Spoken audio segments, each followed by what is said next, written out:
I've seen way too much anime to the point where I've taken it upon myself to let you guys know the good, the bad, the mediocre, so I can save you guys a little bit of heartache when you watch that weird show that's about a brother and a sister that have a weird relationship, or so I can expose you to the really great shows where, you might learn something about yourself, or you might discover, something fundamental that could change your life in the most, I don't know,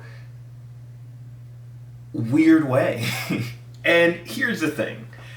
I'm going to review these shows in 5 minutes, including the intro and the outro of the video. It's going to be a 5-minute experience. And today we're starting off with Solo Leveling. Here's the thing. I don't dislike Solo Leveling. I don't love Solo Leveling either. I think Solo Leveling is a good show that has a lot of missteps. Now, to start off, I do think the main character, who I don't know the dude's name. I've seen so much anime that you lose track of these people's name. I think it's like Sung Woo or something like that. But I think his development as a main character is interesting, and it's unique to the show.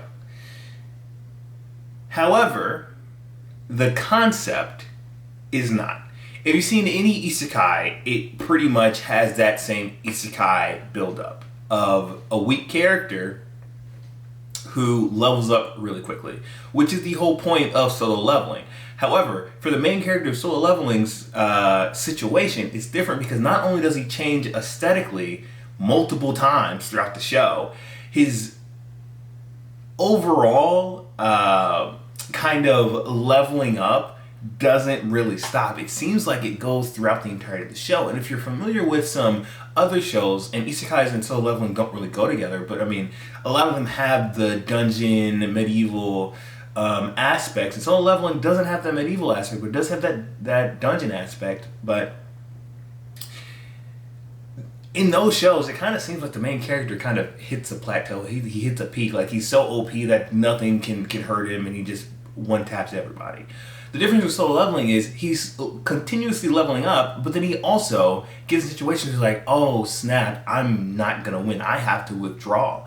So at that point, and in that situation for this anime, I think it's fantastic. I think his character development stands out against other MCs that have had similar OP level ups. However, Solo Leveling has a very big problem. And this isn't even an opinion. This is just factual. The pacing of Solo Leveling is horrible. And for those of you who don't know what I'm talking about when I talk about pacing, I mean the setup of an episode from beginning to end, the setup of arcs within a season, right? It's horrible in Solo Leveling, and I do think that it's a situation that is very that happens a lot with webtoons and manhwas and other forms that are not the traditional anime adaptations. So manga, light novel, video game, right? From Japan.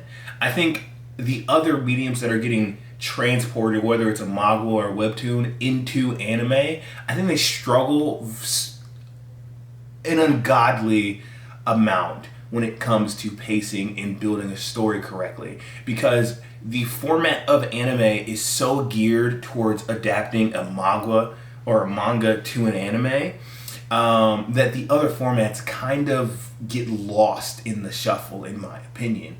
Here's the thing. When I watched episode 1 of Solo Leveling to episode 6 of Solo Leveling, I'm like, this could have been 3 eps. We didn't need 6 episodes for this.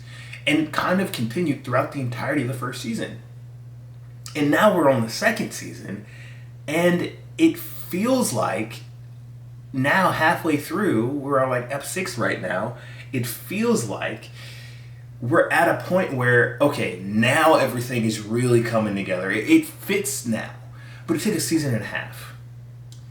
That's something I think they really need to work on. It's not going to get fixed this season. Sadly, I do believe it's probably going to get a 3rd season. So we'll see what happens. But my time's running out. So I will say Solo Leveling for me is a 7 out of 10. It's not bad. It's not fantastic. Give it a watch. If